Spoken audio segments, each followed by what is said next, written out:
I mentioned to you earlier that I played golf. And I played golf, and I used to enjoy playing golf. But one of the people that I would enjoy watching was a man called Jack Nicklaus, who's the best golfer of all time. Well, Tiger Woods is very close, of course. But Jack has won the most amount of major golf tournaments. And he would teach on visualization, using your imagination to visualize where the ball is going to go. And one day, we bought a house by the Jack Nicklaus golf course in South Wales.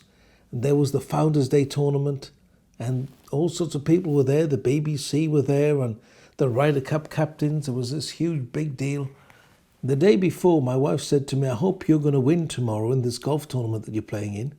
I said, "Darling, how can I win? I haven't played golf for years. I don't play golf now. They always play golf all the time. How can I win if I'm not playing much golf?" She said, "I still think you can win."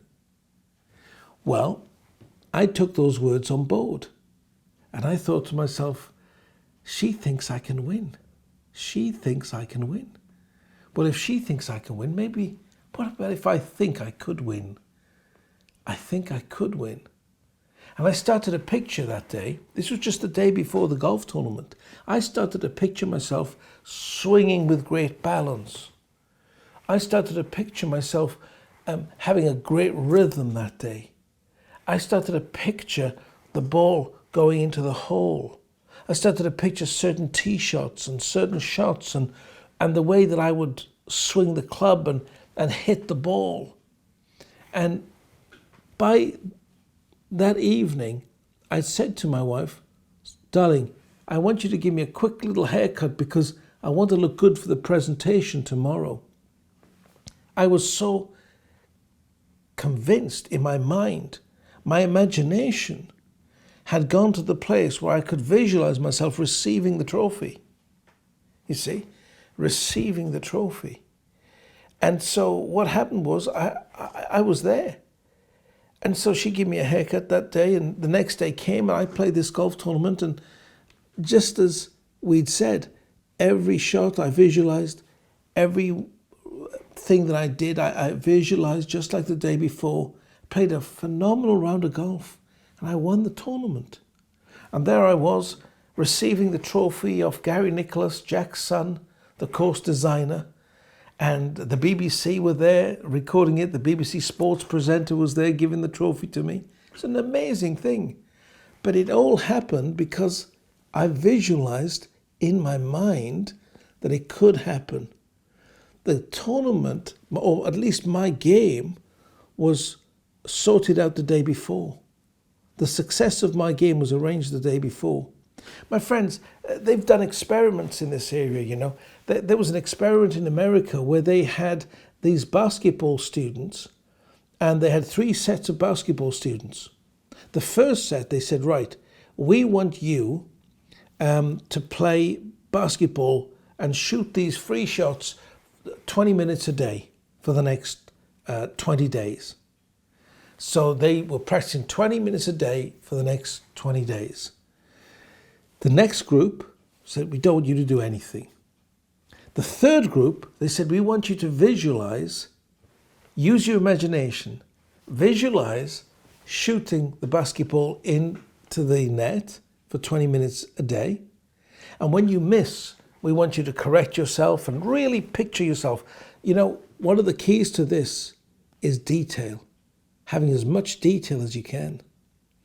And so what they did was they measured then at the end of 20 days the difference between these groups.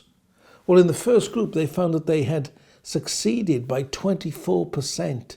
There was an improvement of 24% in the ones that actually practiced 20 minutes a day.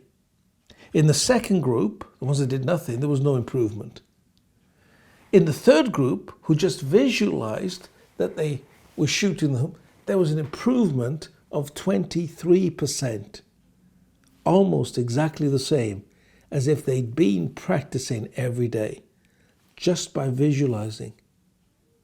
So you can see how vitally important visualizing things can be. So if you are visualizing yourself to be a failure, if you've been hypnotized and you have a low self-image and you see yourself as that, even when you go to the scripture that says all things are possible, only believe. You think, oh yeah, all things, yeah, but all things within this little remit, all things within what I can understand. You won't truly believe all things are possible. But my friends, I want to tell you today that all things are possible. Miracles happen. Life is there to be taken hold of. And in order to do that, you've got to employ one of the greatest gifts that God gave you, your imagination. If you can cause it to be real up there in your imagination, it's got a chance of manifesting then in the physical. Now, this isn't a magic formula. You've still got things to do, but the first step is thinking of it there. And that's a huge first step. You know, that golf tournament, for example, when I won that golf tournament, the Nicholas Founders Day tournament, I won that tournament the day before to a large degree when I started to visualize myself swinging in the right way, visualizing myself being successful, hitting great golf shots. I visualized it all. Most of the tournament was won that day, I believe. But I still had to go the next day and remain in that mindset. But the big first step can be taken from where you are right now. What are you facing right now in life? What difficulties are there for you? Is there a job situation, a financial situation, an emotional difficulty? Start to visualize things getting better. And combine that with the other things that we've spoken of. De-hypnotizing yourself from anything negative and having a positive self-image. My friends, when you can combine these three areas together, I'm sure that you'd agree you would have made a tremendous step forward and tremendous progress towards that life of abundant life that God has called you to, that life of success and victory, that life of all things being possible. The steps are simple, but you've got to make those first steps. I want to encourage you today to make those steps. Make those steps today, and I'm sure that you'll experience victory in life.